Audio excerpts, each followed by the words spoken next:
Well, Jonathan Ray may have been able to do it one-handed. We have somebody here this time out at Cadwell Park almost as spectacular. Wait until you see Josh Brooks on the HM Plant Honda over the mountains. Something to behold. It's all lines up as part of our 6 hours of live coverage this afternoon. That includes 7 races. One of those races, of course, is MotoGP from Le Mans. It all kicks off at 12:30, so just a couple of minutes' time until we get underway with the first MCE British Superbike race of the day. Then at 1:15, it's time for the Metzler National Superstock 600s. MotoGP from Le Mans is on at 2 o'clock.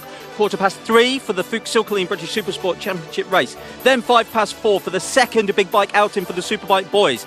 4:10 we get underway with the Metzler National Superstock 1000 race. Then at 5:30 we wrap things up with the SpeedyRetail.com British 125 GP race. Wait until you see James Lodge in that. He is something else as well.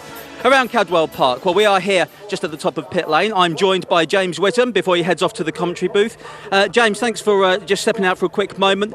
We must talk about Tommy Hill, fantastic here on pole, but James Ellison not going out to race. No, not so good, James. I mean, it was always going to be a big ask. 5 weeks from a bone femur, a pinned femur, was always going to be a big one. He tried to come, tried to qualify. If he could have qualified, he could have used it as the no point scoring towards the first 9 rounds of the championship. Now he can't do that. It's got to just be a no score. So yeah, not a good weekend for James. And Tommy Hill, fast rider out here, pole position, looks smooth, looks comfortable, not spectacular over the mountain, but quick. Yeah, and where Tommy seems to be getting most of his time, I was looking at the lap, the timing screens, was through after the mountain section, going through Hall Bends and down towards the hairpin and barn. He's just so quick through there, and that calls for aggression. It's all about timing. Once you're into Hall Bends, it's bang, bang, bang, bang, and it's all the way through, and that's what he's good at. Now, I did mention in the very start there about Josh Brooks on the HM Plant Honda. Yesterday we were up at the mountain watching them come over, and Josh was something else. Absolutely spectacular. It's very easy to jump the mountain, but it's so easy to jump up in the air and drop and land and have to take off again, you know, and just have lost all your momentum. Look at this. He puts a massive effort in at the bottom. He hits the mountain really quick, but he keeps going forward. Perfectly cranked over, and all that motocross experience coming in there. Okay, well, we'll let you go to the commentary booth then. James, thanks for joining us. Time then to get underway with the first MCE British Superbike race of the day. James Whittam is heading over to the commentary booth where he will join Jack Bernicle. And way back when it was only a 1-mile woodland circuit, Cadwell Park welcomed riders like Bill Lomas back in 1950, who would become future world champions. Lomas went on to win the 350cc world title in 1955 and 56 for Moto Guzzi. Who would be a future world champion out of this lot? Tommy Hill on pole position, bike number 33 for Works Suzuki. Number 4 alongside him, Josh Brooks, former top 3 in the World Supersport Championship. Alongside him, the old dog himself, 38-year-old Michael Rutter on the ridersmotorcycles.com Ducati, who's been consistently fast all weekend and was the fastest man during free training at the beginning of this weekend. Josh Brooks enjoying the mountain here, partly because he's been back to Australia for 10 days and has enjoyed getting out on his CR450 Honda motocrosser. So plenty of recent experience for getting airtime for Josh Brooks on the HM Plant Honda. The MCE British Superbike Championship in association with Pirelli and Mirror.co.uk, headed at the moment by Tommy Hill's Works Crescent Suzuki, 126 points. Stuart Easton's Swan Honda second on 75. Josh Brooks, HM Plant Honda, just 1 point further back. And then Michael Laverty broke his duck, remember, at Alton Park. Now 65 points for Relentless Suzuki ahead of teammate Alistair Seeley. Michael Rutter, John Laverty in 7th place after his first podium at Alton Park ahead of Kianari, Jessup and James Ellison. Outside the top 10 we've got Gary Mason, who crashed yesterday. Yukio Kagayama absent injured. Dan Linfoot on the Motorpoint Yamaha ahead of MSS Colchester Kawasaki's guest pilot Chris Walker. And then Tommy Bridewell, 16th for Adam Jenkinson, 17th for Pete Hickman ahead of Steve Brogan, Hudson Kenner and Simon Andrews. And the starting grid looks like this. On pole position we've got Tommy Hill on the Works Crescent Suzuki.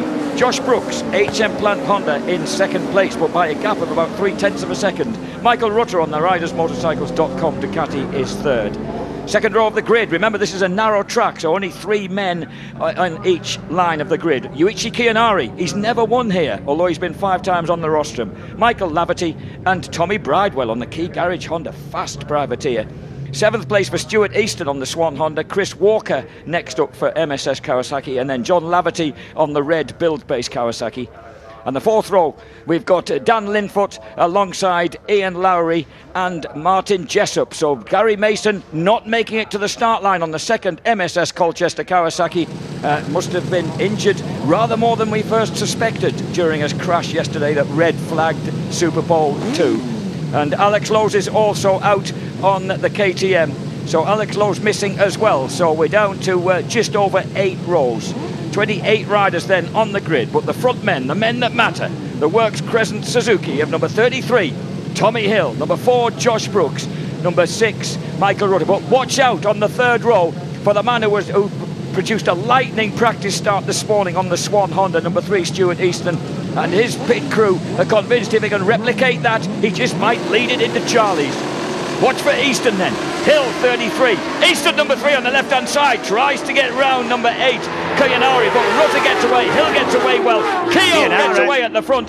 Kianari on the HM Plant Honda. But I tell you what, that Swan Honda pit crew weren't far out because Stuart Easton has burst through into 4th place. The leader though, Yuichi Kianari, 5 podiums. He's had 2nds, he's had 3rds during the 4 rounds, in the 4 years he previously rode in British Superbikes. But he's never won here. Now he's got the lead ahead of Tommy Hill, Michael Rutter, Easton, Laverty and Bridewell. Brooks has made an alarming start from the front row of the grid, and he's behind Chris Walker and John Laverty. Let's take a quick look at the start and see what happened to Josh Brooks here. Brooks on the front row. Oh, look at that. Brooks gets a horrible start, James. That was a terrible start. Looked like it jumped out of gear to me, and he had to stab away at the gear lever to get it back into first gear, Jack. So Josh Brooks then really handicaps himself off the line. His teammate Yuichi Kianari breaks through from the 2nd row ahead of Tommy Hill and Michael Rutter, the phlegmatic Midlander, as they skim the tarmac at the top of the mountain and then rush into Hall Bends. Yeah, and Josh Brooks has got his work cut out here because this is a circuit that's not so easy to pass. You know, it's all corners, even the top straight that we call the back straight. It's just got lots. It's just got corners on it. You know, it's one big curve and there's a big brown. It's not that easy to get past any riders in front of you, particularly riders that are going just about as quick as you are. And across the line, HM Plant Honda, Works Crescent Suzuki, the Ducati of Michael Rutter, Honda's Stuart Easton, Michael Laverty on the relay. Oh, and Stuart Easton's gone up big at Charlie's. Yeah, and the exit to Charlie's, which caught out several people during the course of practice. That was a big crash for the little Scotsman. It was. He's all right. I'm going to say I think he'd be all right. He'd actually scrubbed off a lot of speed when he hit that big foam. What happened, James? He's lost the rear. He's lost the rear as he turned it in. I'll tell you what, he did well to get off it. He did really well to get off that bike when he did. If you're heading towards the barrier on the bike, you're not going to scrub off speed. He did well to get off that bike.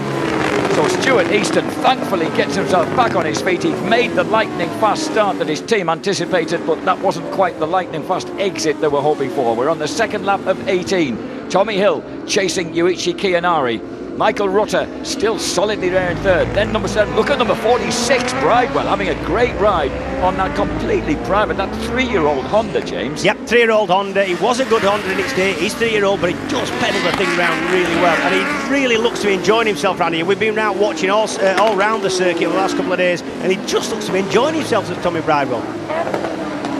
And Tommy Hill hounding Yuichi Kianari. By the way, have you seen Keogh's haircut? Yes. How frightening is that? It is a bit scarier, but this is a man, number 8 there, Yuichi Kianari, been putting so much effort in. Neil Tuxford says that he's been up to watch a club meet. He actually paid to get into a club meeting here last weekend, just have a walk round and take in the sort of feeling of it, and just to look at some bits of the corners and to get it in his head what he had to do. It is a different circuit. He has been here before. He's never won round this place. 5 rostrums, never a win.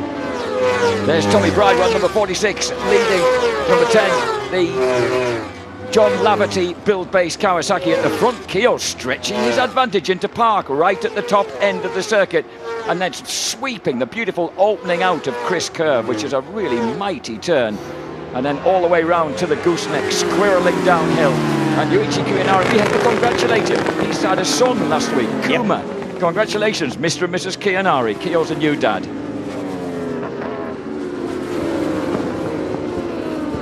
on the third lap of 18. Keogh still leads the way. Look at Michael Laverty threatening. Bridewell, and John Laverty making a mistake just behind him there.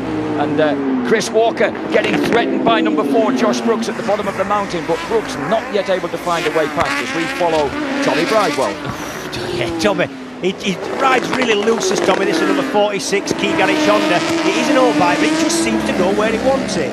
You know, it seems to do what he wants it to do, and he's very kind of natural with it, and he looks at home with it, and that pays dividends around here. This is one of them circuits, Jack, where if you're just not right, your bike's not right, it'll intimidate you. It's quite a scary circuit. You've got to be enjoying it to go quick. Tommy certainly looks as if he is doing. I think Josh Brooks desperate to find a way inside Chris Walker, but Walker has the line up coppice. That coppice must feel fabulous to ride up, James. It's such a huge, uphill slingshot. It is good, but it's a little bit frustrating because it's one of them corners that every single time you go around it, and I've talked to other riders who are more current at this place than me, you always go around it and think, I could have gone quicker, I could have gone quicker. But you can't go into it, as you know, it always stops you going in quick, but when you get around it you think, ooh, could have gone quicker there.